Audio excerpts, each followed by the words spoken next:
ठीक है। तो आज हम बात करने वाले हैं सेंसरी ऑर्गन्स यानी कि ज्ञानेंद्रियों के बारे में, कि हमारी ज्ञानेंद्रियां कैसे खराब होती हैं, कैसे ये पंचतत्व के साथ कनेक्टेड है।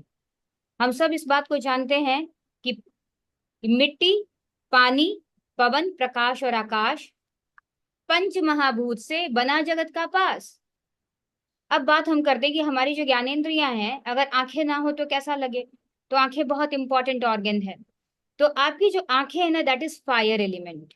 और फायर कहाँ मिलता है? जो आपकी जो जठर, आपका जो जठर है दैट इज फायर एलिमेंट। जैसे चूल्हे पर खाना पकता है, वैसे आपके शरीर में खाना जो भी आप खाते हैं वो पचता है। और जो खाना पचता है आपकी बॉडी में एसिमिलेट होता है, वही आपको एनर्जी देता है।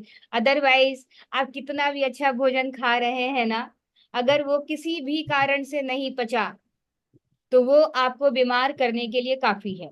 इसलिए आंखों की ज्ञानेंद्रियों को फायर एलिमेंट, यानी कि अगर वो खाना नहीं पचा तो क्या गंदा होगा? गट, यानी कि मेरा इंटेस्टाइन। तो जिसकी आंतें गंदी उसकी आंखें भी गंदी।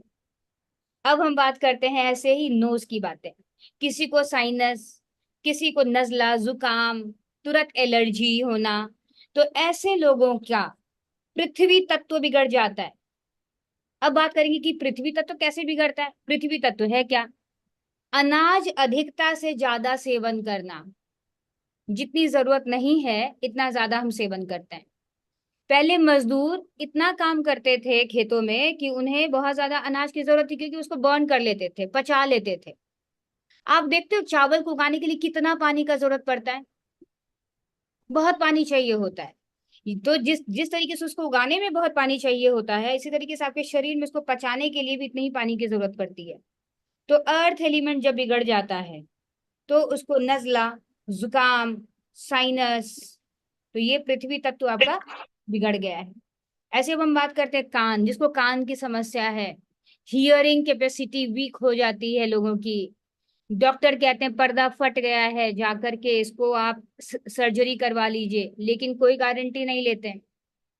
तो कान क्या है? कान है आपका ईथर एलिमेंट, जिसको हम कहते हैं स्पेस एलिमेंट। स्पेस एलिमेंट कैसे बिगड़ता है?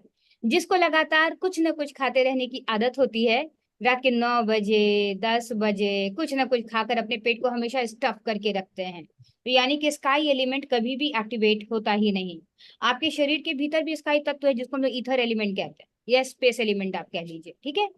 तो अगर वो एक्टिवेट नहीं हुआ तो क्या होगा? हम बीमार होंगे। तो पहले की पद्धति थी कि लोगों ने इसको रिचुअलिस्टिकली बना लिया था कि कम से कम एकादशी के नाम पर जप कर लो, सोमवार कम से कम शिव के नाम पर मतलब व्रत कर लो, उपवास, मंगलवार को हनुमान जी के नाम पर कर लो। लेकिन अल्टीमेट गोल यही होता था कि आपके अंदर स्काई एलिमेंट क्रिएट रहे और आप स्वस्थ रहें, क्योंकि भगवान कहाँ है?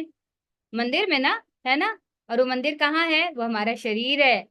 मंदिर में नहीं है भगवान, भगवान हमारे स्वयं के भीतर है। तो जब आपका स्पेस एलिमेंट बिगड़ेगा तो आपको कान से रिलेटेड समस्या होनी शुरू हो जाएगी। In the very same way जिह्वा से रिलेटेड, माउथ में किसी को कई बार अल्सर हो जाता है, या पूरे टाइम कुछ ना कुछ खाने की क्रेविंग होती रहती है, राइट। किसी लोगों को बोलने में स्टैमर करते हैं, या फिर आपकी टंग से रिलेटेड मीन्स माउथ से रिलेटेड कोई ना कोई समस्या आपको रहेगी ही, ठीक है। तो इट मीन्स दैट कि ऐसे लोगों का वाटर तत्व बिगड़ गया है, वाटर एलिमेंट। और वाटर एलिमेंट क्या है? 70% आपके शरीर का सबसे बड़ा। ये वाटर तत्व बिगड़ता कैसे है? जब हम गलत वचन इस्तेमाल करते हैं, कंप्लेन्स करते हैं, बैक बिचिंग करते हैं, नेगेटिव सेल्फ टॉक करते हैं, तो वो सब इमोशंस हमारे वाटर एलिमेंट में डिपॉजिट हो जाता है। उसकी वजह से आपका जिह्वा, यानी कि ये सेंसरी ऑर्गन से रिलेटेड इश्यूज आपके लाइफ में होने लग जाते हैं। अब हम बात करते हैं त्वचा। त्वचा से संबंधित जो भी रोग आपको होते हैं, पांचवा आपका तत्व है त्वचा। त्वचा के ऊपर रैशेज आना, किसी को एक्जिमा होना, किसी को सोराइसिस होना, या कोई भी ऐसी एलर्जी अगर आपको होती है, तो इट मीन्स दैट कि आपका वायु तत्व बिगड़ा हुआ है। वायु तत्व, ऐसे लोगों को कुछ भी कर लो एसिडिटी रहेगी ही, जिसका स्किन बिगड़ा हुआ है उसको एसिडिटी रहेगी, खाने के बाद ब्लोटिंग की समस्या रहेगी, खाने के बाद हेवीनेस की फीलिंग आएगी। तो यानी कि वायु तत्व बिगड़ गया। अगर वायु तत्व बिगड़ गया तो स्किन पर रैशेज एंड उम्र से पहले चेहरे पर झुर्रियां, एलर्जी की समस्या, ये सब होगी। तो आपका ये सेंसरी ऑर्गन्स आपके पंच तत्वों से इस तरीके से कनेक्टेड है।